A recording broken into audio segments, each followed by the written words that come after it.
Peuple de Dieu, mes frères, mes sœurs chrétiens, aujourd'hui encore une fois, je viens au nom de notre Seigneur Jésus-Christ pour t'apporter la parole de vie. Cette parole qui change, cette parole qui construit, cette parole qui éduque. Mes frères, mes sœurs en Christ, aujourd'hui j'ai un thème pour toi, pour nous tous. Que sèmes-tu? Que sèmes-tu? Pour cela, on va aller dans Job 4, verset 8. Je lis. Pour moi, je l'ai vu, ceux qui labourent l'iniquité et qui sèment l'injustice en moissonnent les feux. Mon frère, ma sœur dans le Christ, peuple de Dieu, la question nous est posée. Que sèmons-nous? Job 4, verset 8 dit, nous parle de la semence du méchant. Il est dit souvent, celui qui sème le vent récolte la tempête. Si tu sèmes le mal, tu vas en récolter. Par exemple, tu ne peux pas semer du maïs et attendre le haricot. De même, tu ne peux pas vivre dans le péché et espérer vivre les bénédictions de Dieu. Si tu sèmes le péché, attends-toi à une récompense digne de cela. Matthieu 18, verset 7 dit, « Malheur à l'homme par qui le scandale arrive. » Qu'est-ce que tu mets dans la vie de ton prochain? De l'amertume? Mon frère, ma sœur, tu auras de la même chose, toi aussi, dans ta vie. Il est dit, celui qui détruit sera détruit lui aussi. Tu calomnies ton prochain, tu seras calomnié. Tu disqualifies ton frère, tu dis des choses pour lui détruire. Mon frère, ma sœur, attends aussi à ta destruction. Ton ami, ton frère, réussit dans la vie. Tu t'énerves. Toi, la réussite ne te plaît pas. Celui qui ne veut pas voir la réussite dans sa vie, ou bien dans la vie de son prochain, fait fuir sa propre réussite. Proverbe 22, verset 8 nous dit, « Celui qui sème l'iniquité moissonne l'iniquité. » La Bible est claire sur cela. Tu fais le mal. Ce mal te dit à toi aussi bonjour. Peuple de Dieu, la Bible nous fait savoir dans Michée 6, verset 15, que le méchant va semer, mais à cause de sa méchanceté, il ne moissonnera pas. Il peut faire du bien, mais le bien ne l'accompagnera pas, car il a travaillé nullement. Pourquoi l'homme doit faire du bien, mais il n'en bénéficiera pas? C'est à cause de son comportement, de son attitude vis-à-vis de son Dieu. Si tu es pécheur, tu es mal placé pour réclamer les bienfaits de l'Éternel. J'aime à parler souvent des péchés en me référant au Galates 5, versets 19 à 21. Vous savez pourquoi? Parce que avec ces péchés dans nos vies, nous n'irons nulle part. Quel sera le profit pour nous? Certains me poseront la question, et pourquoi les méchants de ce monde évoluent plus?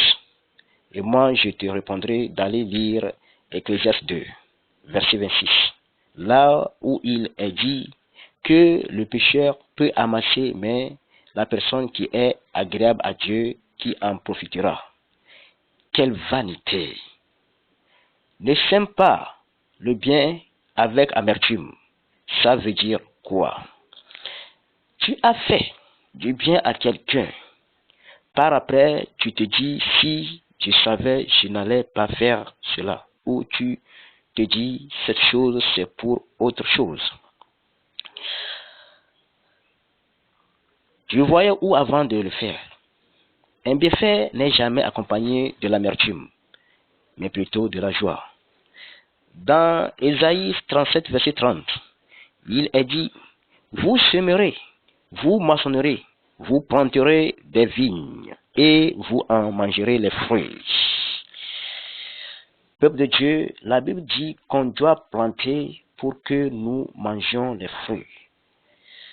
Toi qui as des yeux sur les orphelins, les personnes en déception, continue car il y a un salaire pour toute semence.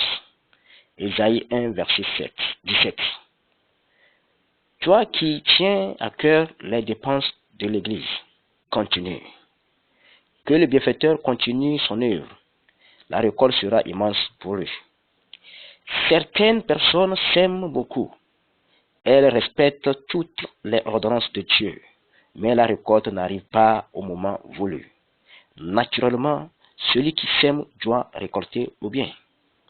Si tu sèmes, tu dois récolter. Je parle de naturellement. Je dis naturellement. Si tu sèmes, tu dois récolter. Dieu me dit aujourd'hui de te dire, toi qui sèmes et tu ne vois pas la récolte convenue malgré les prières et les jeûnes. Moi Dieu, le Tout-Puissant, moi qui règne dans ma suprématie, je te fais vivre une récolte surnaturelle au moment venu. On ne peut pas imposer quelque chose à Dieu. C'est Dieu même qui décide. Parce qu'il est dit dans Daniel, c'est lui qui est le maître des temps et des circonstances. Tout ce que tu fais, attends le bon moment de Dieu. Peuple de Dieu, la Bible nous dit dans 2 Corinthiens 9, verset 6, sachez-le, celui qui sème peu, moissonnera peu, et celui qui sème abondamment, moissonnera abondamment. Mon frère, ma soeur, peuple de Dieu, participons abondamment dans le financement de l'Église de Dieu, car il y a un gain dans cela. Aidons avec toute notre force. La semence ne passe pas seulement dans le financement, mais aussi sur d'autres plans. Par tes conseils, tes comportements, ton attitude, tu peux changer une vie, construire une vie. Ça aussi, c'est une bonne semence. Tu sèmes. On dit, que sèmes-tu?